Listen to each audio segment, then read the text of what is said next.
बिस्मिल्लाहिर्रहमानिर्रहीम। अस्सलाम वालेकुम व्यूअर्स, कैसे हैं आप सब। उम्मीद करती हूँ कि आप सब ठीक ठाक होंगे।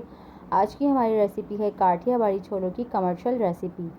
ये रेसिपी घर में बनाना निहायत आसान है और इसका जायका बाज़ार से कई गुना बेहतर चटपटा होता है। तो आए रेसिपी स्टार्ट करते हैं। एक बड़े पतीले में आपने आधा किलो चने लेने हैं और साथ ही इसमें 3 लीटर पानी ऐड कर देना है और इसी के साथ आपने इसमें 1/4 टीस्पून आपने खाने का सोडा डालना है। खाने का सोडा इससे ज़्यादा मत डालिएगा वरना टेस्ट ख़राब हो जाएगा। साथ ही आपने 1 टीस्पून इसमें सॉल्ट ऐड कर देना है और फिर इसे बॉयल आने तक ढक्कन ढककर पकाना है। जब बॉयल आ जाए तो आप देखेंगे कि सफ़ेद झाग होगा। आपने इस झाग को 2 से 3 दफ़ा बॉयल देकर झाग को अलग कर लेना है।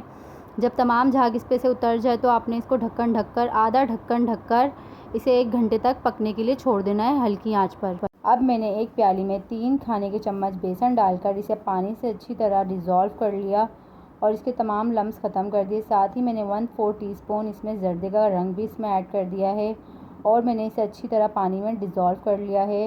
जर्दे और बेसन का कोई भी लम्स बाकी नहीं रहना चाहिए वरना गुठलियाँ बन जाएंगी। आप देख सकते हैं साथ ही छोले भी बिल्कुल गल चुके हैं।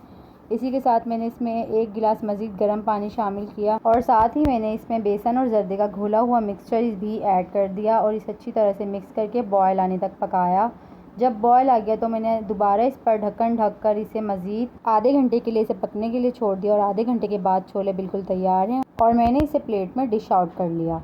छोलों को मज़ीद चटपटा और जायकेदार बनाने के लिए मैंने इसके ऊपर बारीक कटी हुई प्याज, बारीक कटा हुआ हरा धनिया, बारीक कटी हुई हरी मिर्च, बारीक कटे हुए टमाटर और साथ ही मैंने इसके ऊपर इमली का पल्प शामिल किया।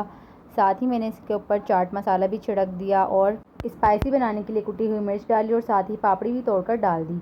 सो व्यूअर्स, फाइनली आप देख सकते हैं कि इसका लुक कितना मज़ेदार, जायकेदार और स्पाइसी लग रहा है। तो व्यूअर्स, आप भी इस रेसिपी को ज़रूर ट्राई करिएगा और कमेंट सेक्शन में मुझे अपना फ़ीडबैक दीजिएगा कि आपको ये रेसिपी कैसी लगी और साथ ही मैं नेक्स्ट रेसिपी आपके लिए क्या बनाऊं। इसी के साथ अगर आप मेरे चैनल पर नए हैं तो मेरे चैनल को सब्सक्राइब करना ना भूलें, बेल आइकन प्रेस करना ना भूलिएगा। साथ ही ये रेसिपी अपने फ्रेंड्स एंड फैमिली के साथ ज़रूर शेयर करिएगा।